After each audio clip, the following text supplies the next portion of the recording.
اللہ تیری عبادت کرتے ہیں اور اللہ تیرے سے مدد مانگتے ہیں۔ میں آج روات میں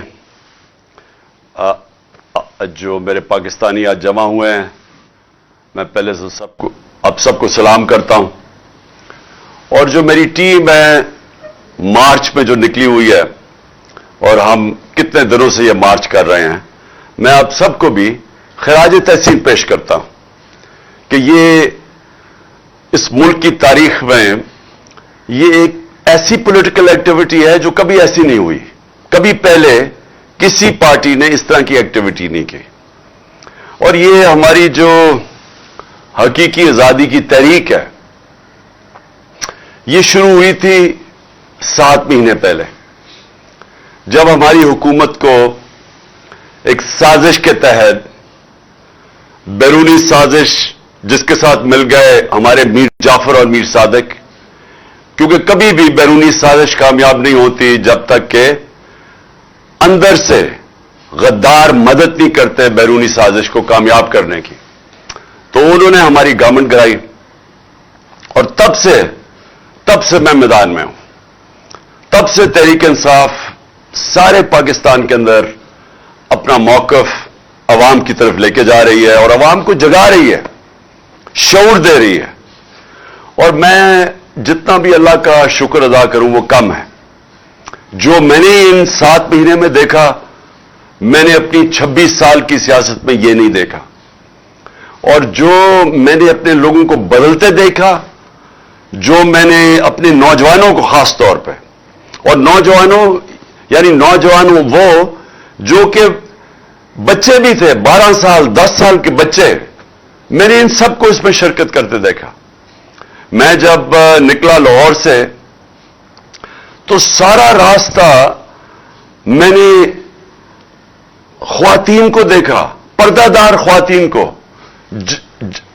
مارچ کے ساتھ ساتھ چل رہی ہیں، بچے لے کے اپنے چھتوں کے اوپر، میں نے راستے میں دیکھا چھتوں کے اوپر خواتین کھڑی ہیں، دعائیں کر رہی ہیں۔ تو کبھی ایسے میں نے سین اپنی زندگی میں پاکستان میں نہیں دیکھے، تو میں اس لیے اللہ کا شکر ادا کرنا چاہتا ہوں کہ صرف ایک جاگی ہوئی قوم، ایک باشعور قوم اپنی آزادی کے لیے جدوجہد کرتی ہے۔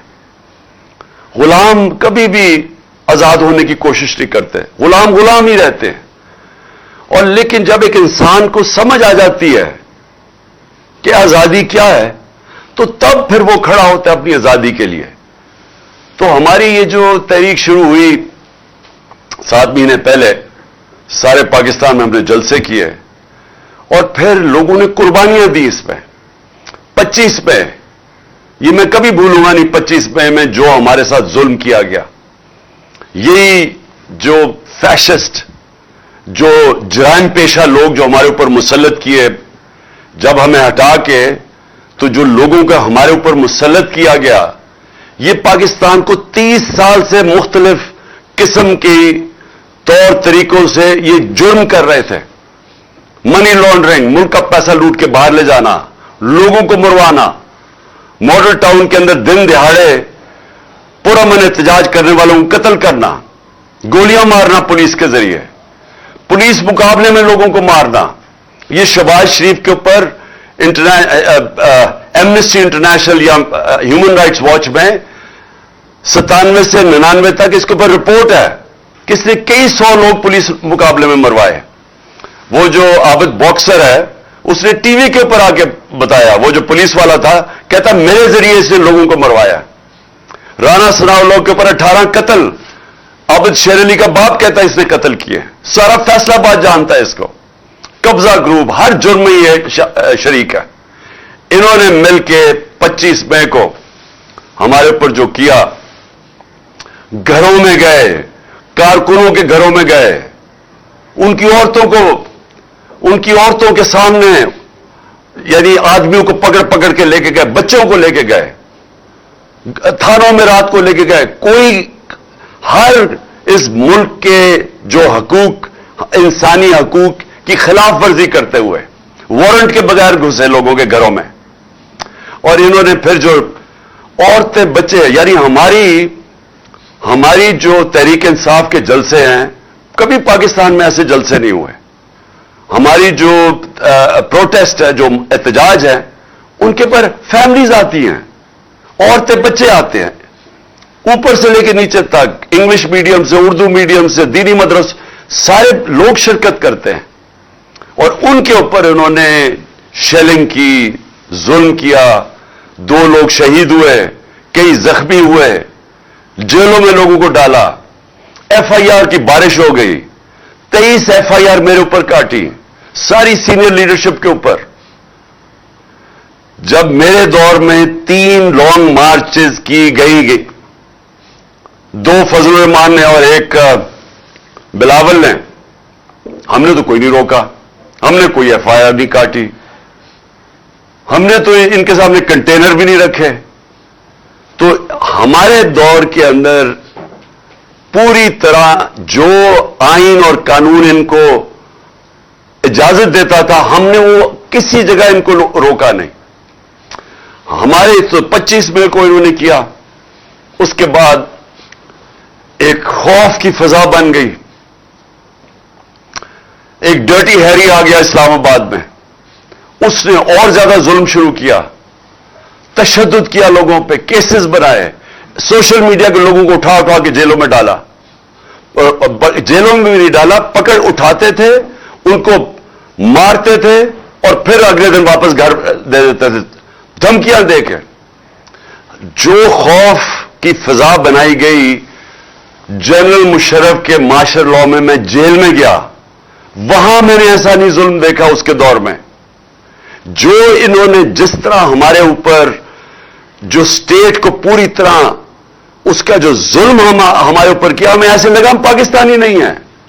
میں جس کو یہ قوم 50 سال سے جانتی ہے, وہ پاکستانی 50 سال سے جانتی ہے قوم.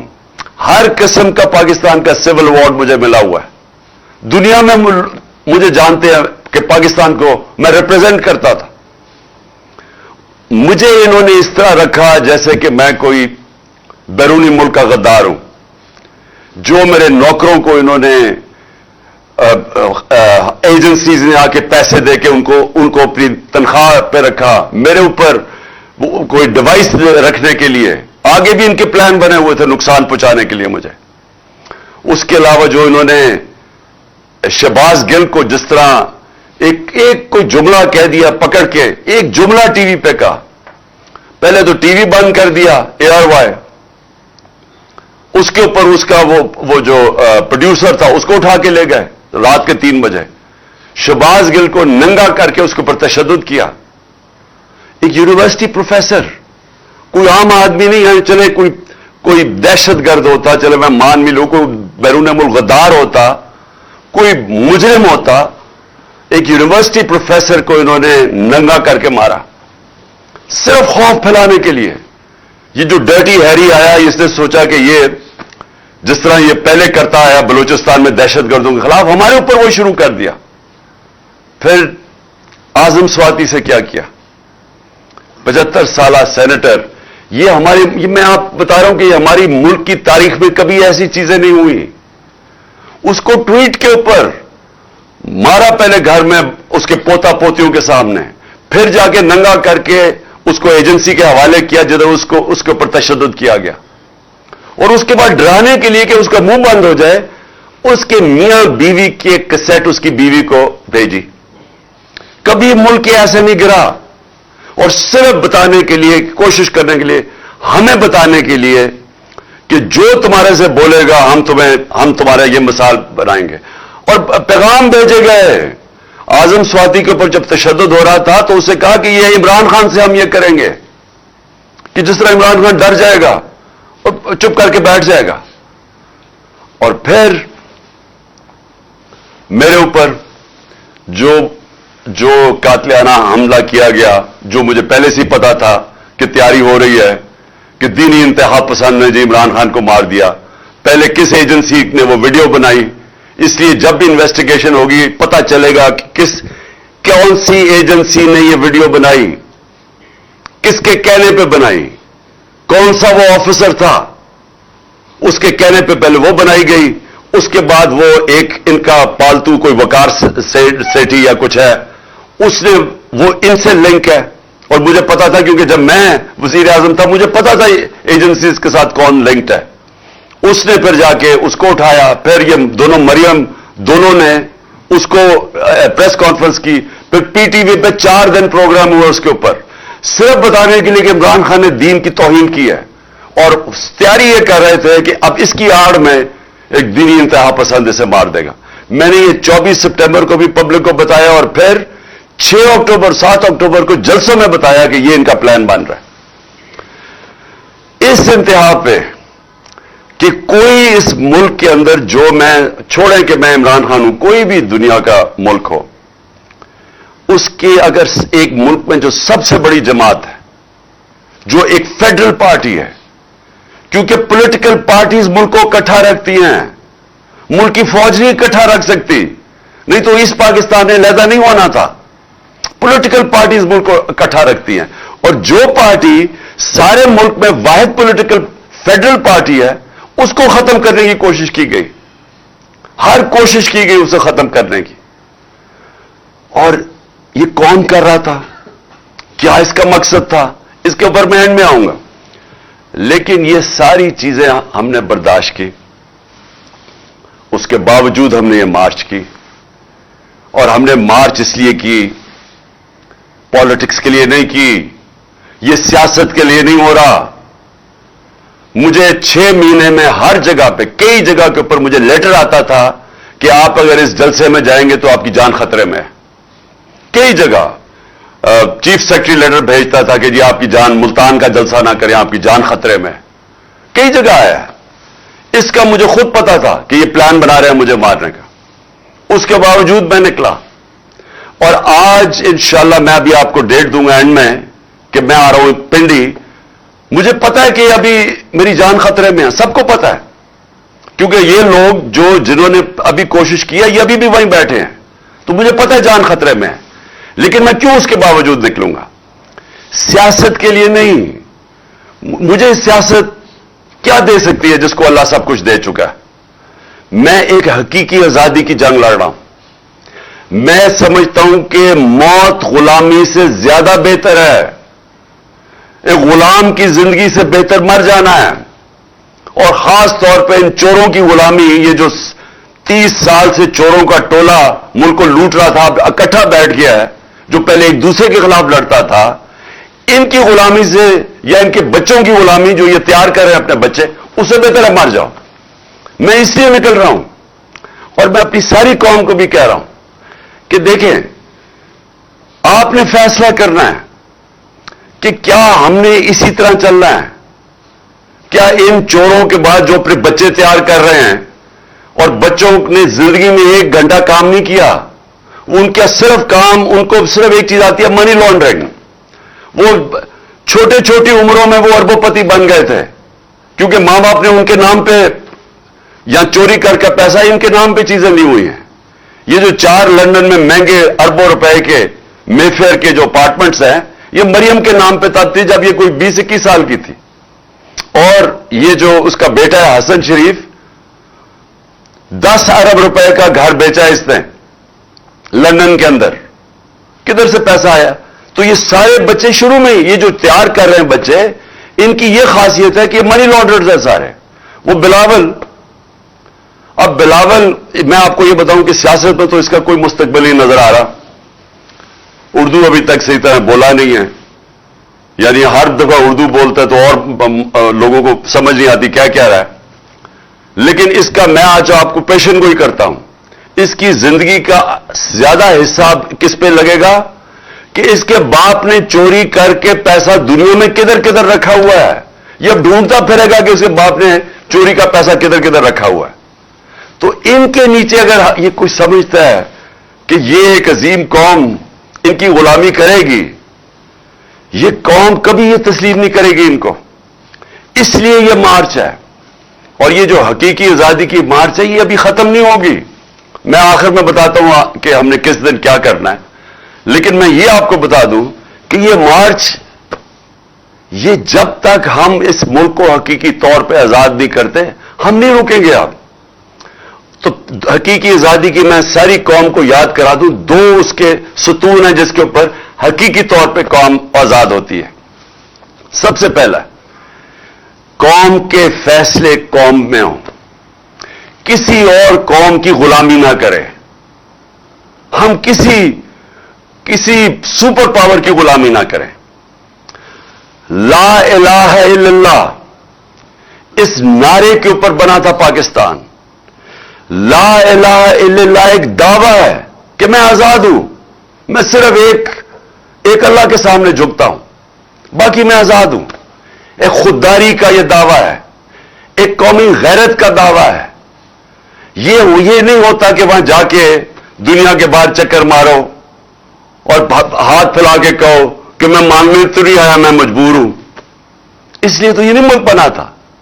اس لیے تو قائد اعظم جب ان کو پتا بھی تھا کہ انہوں نے زندہ نہیں رہنا زیادہ دیر، پتہ نہیں چلنے دیا اپنی بیماری کا کہ کہیں پاکستان کوئی رکاوٹ نہ آ جائے پاکستان نہ بننے میں۔ یہ وہ قربانی تھی۔ ہم بڑے ہو رہے تھے زمان پاک میں، تو وہاں اتنے لاکھوں لوگ ہندوستان سے جو آئے تھے، شاید ہی کوئی تھا جن کے گھر میں قتل عام نہ ہوئی ہو۔ تو یہ تو قربانیوں کے نام پہ بنا تھا۔ اس لیے نہیں بنا تھا کہ ہم انگریز سے آزاد ہو کے تو اب ہم کسی اور سپر پاور کی غلامی کریں۔ لہذا ایک ہم ملک چاہتے ہیں جو سوورن ہو، قوم کے فیصلے قوم میں ہو۔ اور مجھے افسوس سے مثال دینی پڑتی ہے ہندوستان کی، ساتھ ہی ہمارے وہ آزاد ہوا تھا، صرف اس ملک کے فیصلے دیکھ لو، فورن پالیسی دیکھ لو، آزاد فورن پالیسی۔ ملک کھڑا ہو گیا ہندوستان کہ نہیں جی ہم روس سے تیل لیں گے، ہمارے تمہارے ساتھ الائنس ہے امریکہ کے ساتھ کوارڈ کے اندر، لیکن ہم فیصلے کریں گے تیل روس سے اس لیے لیں گے کہ ہمارے لوگوں کو سستے تیل کی ضرورت ہے، ہم اپنے لوگوں کے اوپر مہنگائی کا بوجھ نہیں ڈال سکتے۔ کھڑے ہو گئے، امریکہ ناراض ہوا، لیکن آخر امریکہ کو ماننا پڑا۔ ہم نے بھی وہی کیا تھا۔ لیکن یہ جو غلام اوپر بٹھائے گئے ہیں، جو سازش کے تحت آئے ہیں، 7 مہینے ہو گئے، ان کو شرم نہیں آئی کہ ملک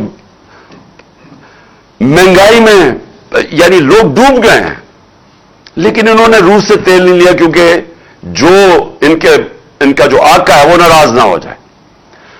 ہم چاہتے ہیں کہ پاکستان اگر کبھی بھی ہم کوئی بھی جو فیصلے کریں اس کی نمبر 1 چیز ہونی چاہیے کہ کیا میری قوم کا اس میں فائدہ ہے یا نہیں ہے۔ ہماری قوم کا فائدہ نہیں تھا جب ہم نے امریکہ کی جنگ میں شرکت کی اور 80,000 اپنے لوگ مروا لیے، یہ ہماری قوم کے مفاد میں نہیں تھا۔ لیکن اوپر جو سربراہ بیٹھا تھا وہ پریشر ہی نہیں لے سکا، گھٹنے ٹیک دیے، اور یہ جو زرداری اور نواز شریف آئے یہ اور زیادہ ان کے سامنے لیٹ گئے۔ 400 ڈرون اٹیک ہوئے ان کے دور میں، 400 ڈرون اٹیک۔ کبھی دنیا کی تاریخ میں مجھے ایک مثال بتا دیں کہ آپ جنگ کسی کی لڑ رہے ہیں اور وہ آپ کے اوپر بمباری کر رہا ہو، ایک دنیا میں مثال نہیں ہے۔ کیونکہ یہ کوئی ملک کی آزادی کے لیے ان کا کوئی انٹرسٹ نہیں ہے، یہ 2 خاندان کا انٹرسٹ یہ ہے کہ پیسے کیسے بنانے ہیں، ملک سے باہر کیسے لے کے جانے ہیں، اور پھر اس پیسے کو بچانا NRO کے ذریعے کیا ہے، اور پھر اپنے بچوں کو تیار کرنا ہے کہ وہ پھر آگے چلتے جائیں۔ اس سے آگے ان کا انٹرسٹ نہیں ہے۔ پاکستان نیچے جاتا ہے، پاکستان کا دیوالیہ نکلتا ہے، ان کو کیا فرق پڑتا ہے؟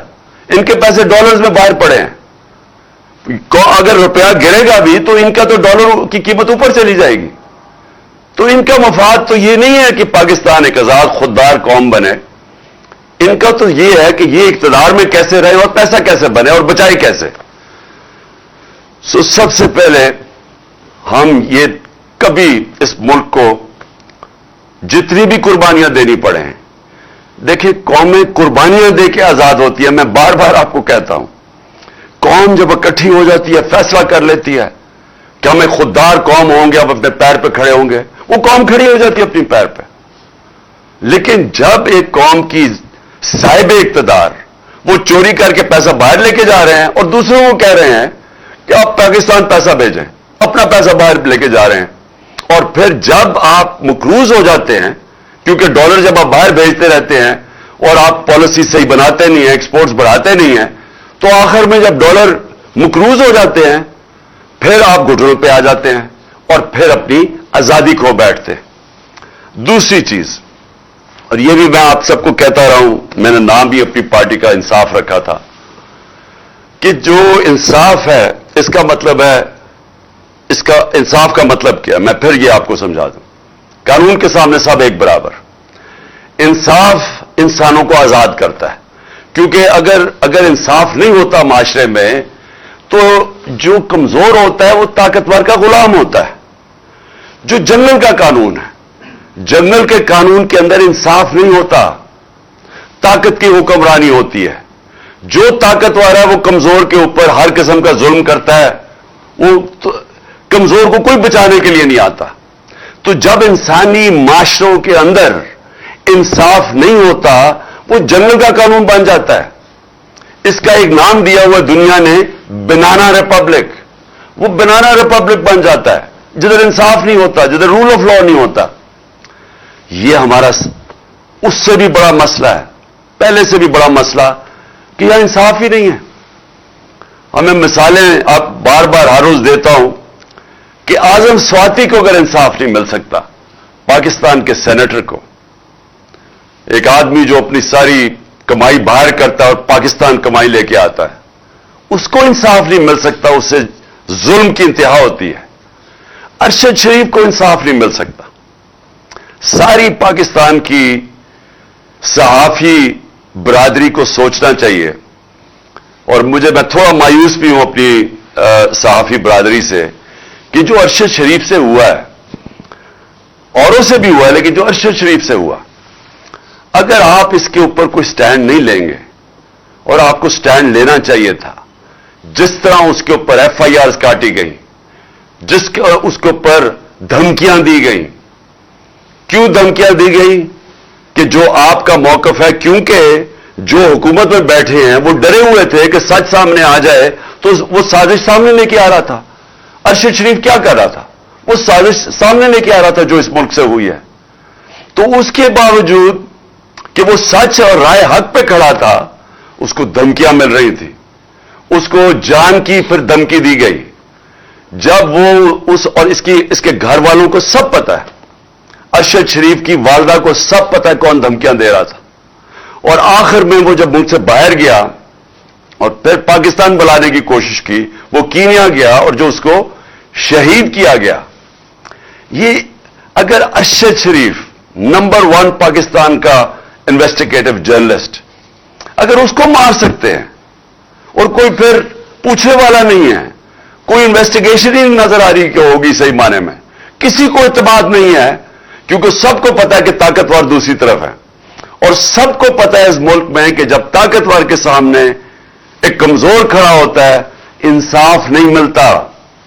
ملک کا ایکس پرائم منسٹر, جو میں نے آپ کو کہا کہ اگر میں ایف آئی آر نہیں رجسٹر کروا سکا, پولیس والے کہتے کہ جی ہماری پنجاب گورنمنٹ ہے, ہماری پولیس ہے, وہ پولیس والے کہتے جی اگر آپ نے میں استعفیٰ دے دیتا ہوں, میں نہیں یہ کر سکتا, کیونکہ طاقتور تھا دوسری طرف. ڈرٹی ہیری, اس کا نام سن کے سارے ڈر جاتے تھے. یہ بھی تیار ہو گئے کہ ہاں جی پرائم منسٹر کے خلاف بھی کر دیں گے, اور جو وہ ہے دوسرا انٹیریئر منسٹر اس کے خلاف بھی. لیکن یہ کوئی خاص ہے کہ اس کو ہم نہیں کچھ کر سکتے, یہ کوئی ایسی طاقت والی چیز ہے, یہ قانون کے اوپر ہے, اس کو لائسنس ٹو کل ہے, یہ جو بھی کرے گا ہم اس ملک کا قانون اس کو نہیں پکڑ سکتا. تو یہ بات میری نہیں ہے, یہ اب سب کی ہے, ساری قوم کی ہے, کہ اگر یہ ایسے ملک چلانا ہے, یہ ملک ہم جو مرضی کر لیں, جتنے مرضی ٹیلنٹڈ پاکستان ہو جائیں, ہم جتنی اچھی پالیسیز لے کے آ جائیں, یہ ملک کبھی کامیاب نہیں ہو سکتا. حضرت علی رضی اللہ تعالیٰ کا قول ہے, اور میں یہ بار بار اب سے نہیں 26 سال سے یہ بتا رہا ہوں, کہ کفر کا نظام چل جائے گا لیکن ظلم اور ناانصافی کا نظام نہیں چل سکتا. اور اگر آپ نے دیکھنا نہیں چلتے ہوئے تو ساری ڈیولپنگ ورلڈ غریب ملک دیکھ لیں, جن کو ڈیولپنگ ورلڈ کہتے ہیں وہ سارے غریب ملک ہیں. ایک ایک غریب ملک آپ جا کے دیکھ لیں, سب یہی حال ہے. ادھر بھی ایسے لوگ بیٹھے ہوئے ہیں شریف اور زرداری خاندان چوری کرتے ہیں, پیسہ باہر بھیجتے ہیں, ان کا انصاف کا نظام نہیں ان کو پکڑ سکتا. ادھر بھی ڈرٹی ہیری جیسے لوگ بیٹھے ہوئے ہیں جو کہ اتنے تکڑے ہیں, سب ڈرتے ہیں ان سے. وہ جو مرضی کریں کر سکتے ہیں, قانون کے اوپر ہے وہ. اور دوسری طرف سارے امیر ملکوں میں چلے جائیں, دنیا کے سارے پیسے والے ملکوں پہ چلے جائیں جدھر خوشحالی ہے, جدھر ہمارے پاکستانی اتنی کوشش کرتے ہیں یہاں سے ویزا لے کے باہر جانے کے لیے. ہمارے نوجوان ترستے ہیں کہ ہم کسی طرح باہر چلے جائیں. کیوں کرتے ہیں؟ کیونکہ وہاں خوشحالی ہے. تو خوشحالی کی بنیاد کس پہ رکھی گئی ہے؟ انصاف کے اوپر. وہاں سب سے بڑی چیز انصاف ہے. میں جب برطانیہ میں گیا تو وہاں آپ کو کوئی قبضہ گروپ نہیں نظر آتا. کسی کی زمینوں پہ قبضے کسی کی ضرورت نہیں ہے کرنے کی, کیونکہ عدالتیں انصاف کرتی ہیں.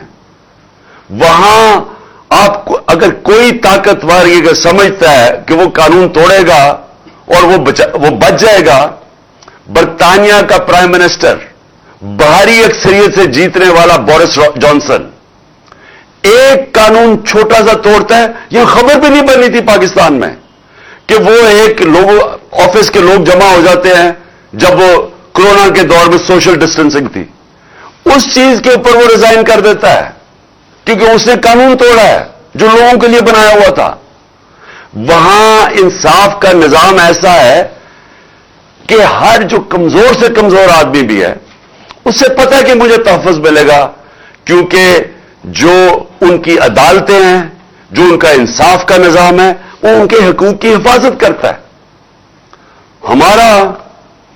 میں نے آپ کو اپنی مثالوں کو دی, میں آپ کو ایک اور مثال دیتا ہوں. میرے اوپر یہ جیو نے یہ جو گھڑی کی ساری کہانی اور پیچھے اس کے سارے نون لیگ اور ڈرٹی ہیری بھی تھا, انہوں نے کہانی بنائی میرے اوپر کہ جی میں نے وہ گھڑی کا جو کیا. اب اگر مجھے پاکستان کی, میں کیس تو یہاں بھی کروں گا, لیکن پاکستان کی عدالتوں میں مجھے افسوس سے کہنا پڑتا ہے کہ مجھے یہاں انصاف نہیں ملے گا. اس لیے میں امریکہ جا رہا ہوں, اس کے اوپر کیس کر رہا ہوں, میں برطانیہ اس کے اوپر کیس کر رہا ہوں, یہ جیو اور شکیل الرحمان اس کا یہ جو گروپ ہے, اور میں دبئی میں کیس کر رہا ہوں. اور میں آج آپ کو کہتا ہوں کہ میں کیوں وہاں کر رہا ہوں, کیونکہ مجھے پتا ہے مجھے انصاف ملے گا وہاں. مجھے پتا ہے کہ اس نے جو میرے اوپر میری عزت کی توہین کی ہے, مجھے پتا ہے کہ وہاں ان کی عدالتوں میں, کیونکہ میرا کیس لڑا ہوا ہوں وہاں, بہت بڑا کیس ہوا تھا میرا اور ایئن بوتھم کا برطانیہ کی عدالت میں. وہ مین ہیڈ لائنز کیس تھا, 3 ہفتے وہ کیس چلا تھا.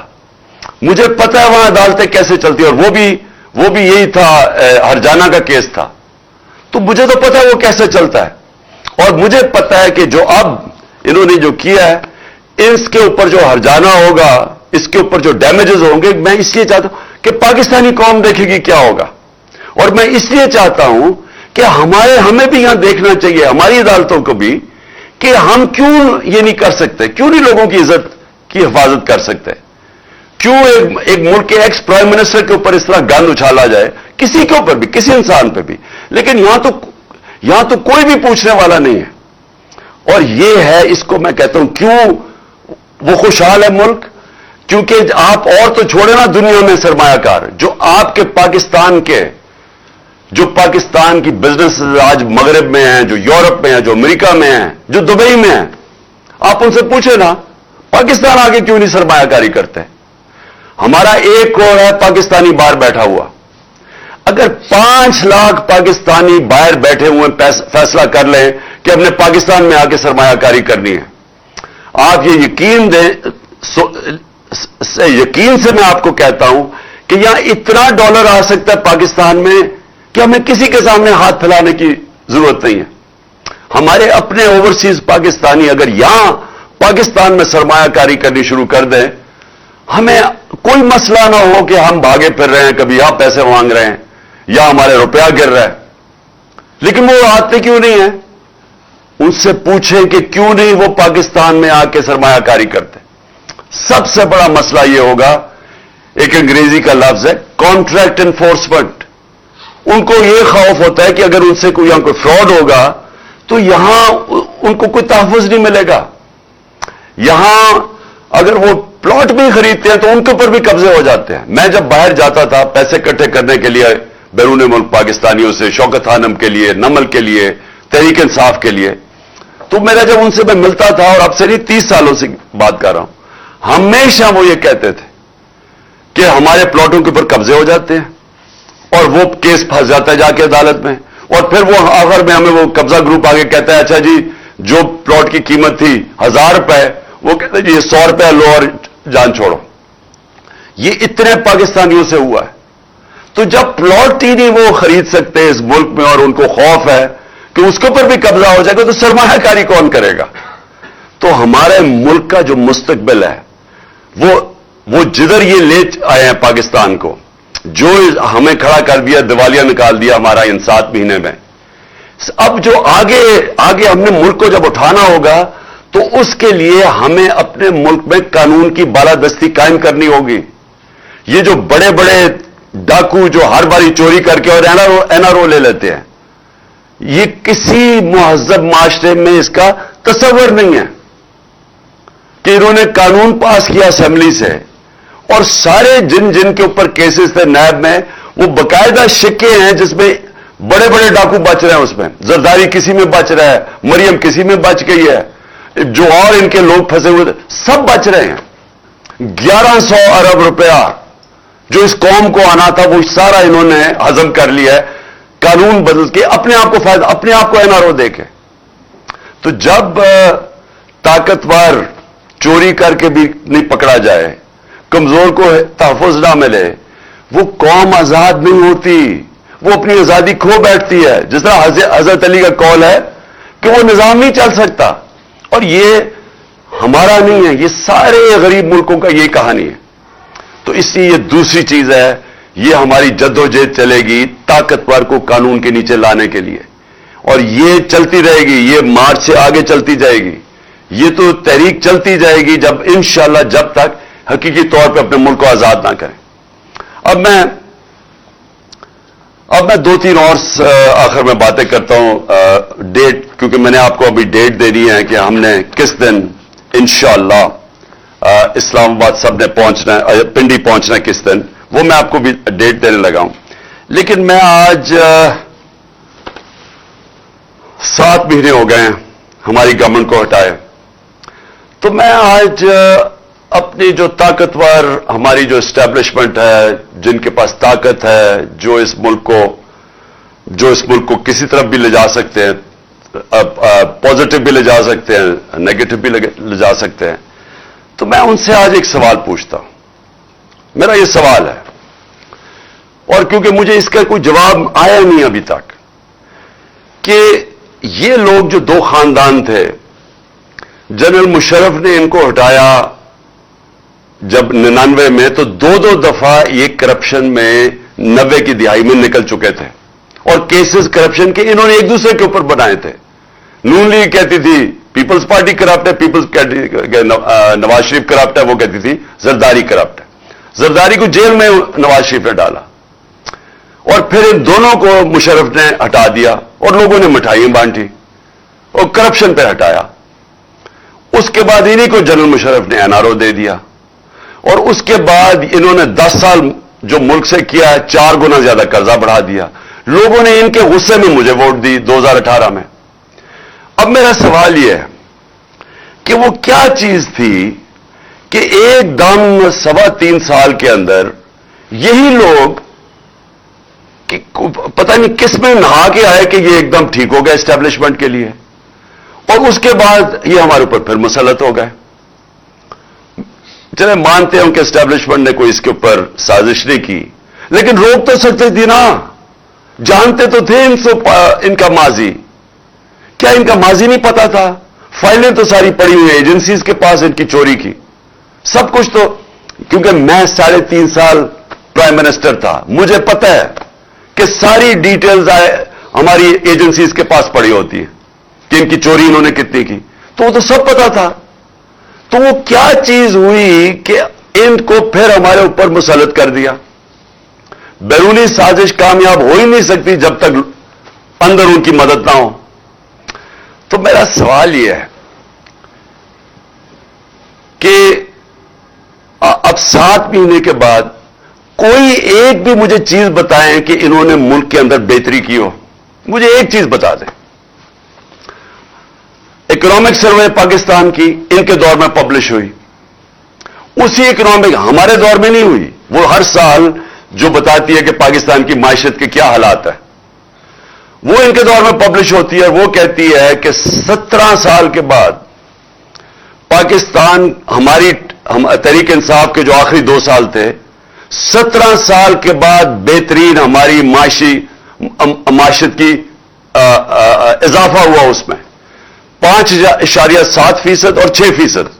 یہ 17 سال کے بعد کورونا کے باوجود یہ ہماری معیشت اوپر آ رہی تھی. اسی اکنامک سروے میں لکھا ہوتا ہے کہ 50 سال کے بعد ہماری جو انڈسٹریل گروتھ ہے, جس میں اصل میں نوکریاں ہوتی ہیں, نوکریاں ملتی ہیں, جس میں دولت میں اضافہ ہوتا ہے, وہ ہوتی ہے جب انڈسٹری آپ کی بڑھتی ہے. تو 26 سے 27% ہماری لارج سکیل مینوفیکچرنگ بڑی. فیصل آباد کے اندر مزدور نہیں مل رہے تھے ٹیکسٹائل فیکٹریوں کے. مجھے ٹیکسٹائل والوں نے کہا کہ جناب ہمیں باہر سے منگوانے پڑ رہے ہیں, یا مزدوروں کی شارٹیج ہو گئی ہے. تاریخ میں سب سے زیادہ ٹیکسٹائل انڈسٹری کی گروتھ ہوئی. تاریخ میں سب سے زیادہ ایکسپورٹس بڑھی. تاریخ میں سب سے زیادہ باہر بیرون ملک پاکستانیوں نے ہمارے اوپر اعتماد کرتے ہوئے سب سے زیادہ ریمیٹنسز پیسہ بھیجا. تاریخ میں سب سے زیادہ پاکستان کی آمدنی, ٹیکس کلیکشن بڑھی. اور تاریخ میں 4 فصلیں جو پاکستان کی تھیں, کیونکہ ہم نے کسانوں کی مدد کی, کیونکہ ہم نے ان کو سبسڈائز کر کے چیزیں دی, انہوں نے اپنی 4.5% ہماری گروتھ ریٹ تھی, یعنی ہماری اضافہ ہوا زراعت میں, جو 17 سال کے بعد تھا. تو جب ملک آگے بڑھ رہا تھا اور جب ہر چیز پازیٹو ہو گئی, کورونا کے مشکل وقت سے ہم نے ملک کو نکال لیا, دنیا نے مانا کہ یہ پاکستان کی جو پرفارمنس ہے کورونا میں, دنیا نے, world economic forum, world health organization, جو اکانومسٹ, اس نے جو اکانومسٹ میگزین نے دنیا کی سروے کی, انہوں نے کہا 3 ملکوں میں سے پاکستان لگاتار 2 سال ٹاپ پہ آیا ہے دنیا میں. تو دنیا نے مانا کہ ہم نے بہترین گورننس دی مشکل وقت میں. کرائسس, جو صدی میں ایک دفعہ کرائسس آتا ہے جو کورونا آیا تھا, دنیا کہتی ہے کہ ہم نے سب سے بہترین اس کو ملک کو نکالا. تو وہ کون سی قیامت آ گئی تھی کہ ہمیں اس وقت گرا کے تو ان چوروں کو اوپر بٹھا دیا. اچھا چلا میں مانوں کہ اگر آپ نے, شاید کسی کو غلط فہمی ہو کہ شہباز شریف اشتہاروں کے علاوہ بھی ترقی کر سکتا ہے, شاید وہ سمجھتے ہوں کہ واقعی وہ کچھ کر سکتا ہے. لیکن یہ ذرا آپ دیکھ لیں, شاید وہ سمجھے کہ اسحاق ڈار جو 2 دفعہ 99 میں بھی اکانومی بینکرپٹ کر کے گیا, پھر 2018 میں پاکستان کی اکانومی بینکرپٹ تھی, اس کے بعد جو شاید انہوں نے سمجھا ہو کہ یہ کچھ سیکھ گیا. تو لیکن آج مجھے 7 مہینے بعد بتائیں, مجھے ایک چیز بتائیں پاکستان کی جو پازیٹو کیا انہوں نے. آج اگر پاکستان کی اپنی بزنسز ہیں, ان کا گیلپ کا سروے ہے کہ 88% بزنس مین کہتا ہے کہ ہم غلط طرف جا رہے ہیں, یعنی ان کا اعتماد چلا گیا اس حکومت پہ. بیرون ملک جو کہ رسک اسیسمنٹ ہوتی ہے کہ آپ پاکستان قرضے واپس کر سکتا ہے یا نہیں, وہ 85% آپ کہہ رہے ہیں کہ پاکستان قرضے واپس نہیں کر سکتا. تو نہ باہر کے لوگوں کو اس پہ اعتماد رہ گیا, نہ اندر کسی کو اعتماد ہے ان پہ, اپنی بزنس کو بھی نہیں ہے. اور تو گورننس کا یہ حال ہے کہ 53% دہشت گردی بڑھ گئی ہے 7 مہینوں میں. تو ان کے پاس تو ٹائم ہی نہیں ہے ان چیزوں کا سوچنے کا. یہ تو اپنے کیسز ہی معاف کروا رہے تھے. یہ تو ہماری پارٹی کو صرف دیوار سے لگانے کی تاکہ کسی طرح مجھے ڈسکوالیفائی کے الیکشن جیت جائے. ان کا تو اور کوئی کام ہی نہیں. تو میں سوال یہ پوچھتا ہوں کہ ان کے تو پیسے باہر پڑے ہیں, ان کا تو سٹیک پاکستان میں نہیں ہے. یہ جو نواز شریف کا تو سارا ٹبر باہر چلا گیا. تو میں یہ پوچھتا ہوں کہ اپنی اسٹیبلشمنٹ سے کہ آپ نے آج مجھے یہ بتا دیں کہ مجھے پاکستان کا کیا فائدہ ہوا ہے. 7 مہینے میں یہ رجیم چینج سے اس ملک کو فائدہ کیا ہوا ہے. مجھے ایک چیز میں پوچھنا چاہتا ہوں, کیا کسانوں سے پوچھیں, جائے کسانوں سے پوچھیں کہ کیا حالات ہیں ان کے آج, انڈسٹری سے پوچھیں.